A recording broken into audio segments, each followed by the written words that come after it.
So moving on to QU, 3 amazing years there with both individual and team success. Individually, first team All-American, National Rookie of the Year, and a long list of awards.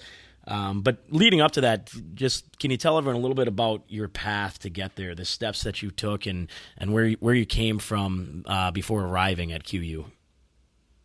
Right, so I wouldn't say I have the clearest path from youth hockey up to Division One, and started out from Potomac, Maryland. So I started out actually playing at the Chevy Chase Club on an outdoor rink, and made my way up to AAA with the Little Caps, and then actually my one of my Bantam years, I got cut from the AAA team, and I played AA for a year, and then the next year the AAA team folded, and so I played another year at AA, and it was just kind of tough for me because and mixed in with getting cut from my varsity high school team as a freshman it was a tough year and a half for me because I'd never been cut from a team before. So I had to battle back and get back to a high level. And then my senior year of high school playing for the DC Capitals, playing U18 AAA is when Quinnipiac spotted me, and I committed to them and was very excited about that. It was actually my only Division I offer and the only school that I was really talking to. So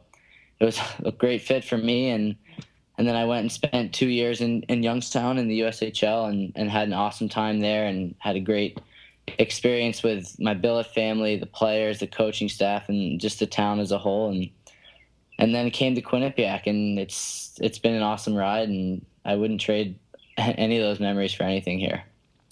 Yeah, let's just back up for a second because it's pretty interesting to, you mentioned that, you're U16 age and not even playing AAA hockey. So it's a pretty impressive path and turnaround from that to, the years at Quinnipiac and now turning pro. When you look back on it, how did that make you feel, and where did that all play into your development? It's kind of tough to think about. I mean, it's really, I guess if people are listening, like there's really it only takes one opportunity to get noticed. And sometimes, I mean, I was playing U16 AAA and I didn't talk to one school, one junior team, and not even a D3 school. And I wasn't even thinking about playing college hockey at the time. And obviously that was my goal, but I was still just worried about making the AAA team the next year. And then all of a sudden, within a few months of playing there, I played well and committed to Quinnipiac. And I think that was just so important for me that it gave me a bit of a confidence boost that I was able to play at that next level. And then going into Youngstown, again, it was a little bit of security going in there and in a tough league in the USHL, knowing I already had my college commitment. But it was just, it was an awesome ride, as I said. Yeah, it's a pretty amazing story. So now let me ask you, just in your opinion, what are the 2 or 3 biggest keys that have maybe contributed to your success? So you've obviously had a tremendous amount of success at all levels at the USHL and college and now turning pro. What are those 2 or 3 things about yourself or about your game that have allowed you to have success at all the levels? Well, I guess the first thing I would say is perseverance. And I guess at that age when you're a freshman in high school and there's a lot of new things coming at you, whether it's hockey or social life and things like that, and things didn't really go my way for a year or two and not making the AAA team and not making my varsity team. So I just persevered and kept working hard, and I always knew in the back of my mind that I was going to prove some people wrong, and that it's really worked out well for me. And even to this day, I still remember those moments in my life where I kind of doubted myself, and I just knew that I couldn't do that because I knew that I was going to be a hockey player down the road, and that's what I wanted to do.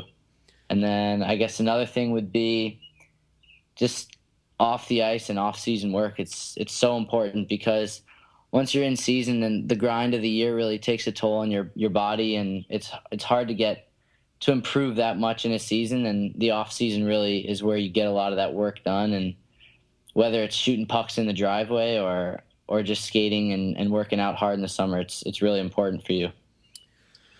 Okay, great. And then, so, Brian Kane always talks about the $1 million question, which, he says, what do you know now that you wish you knew then? So, taking like what you just said, if you could give your 13-year-old self some advice looking back, what would you say to the 13-year-old Sam Annis?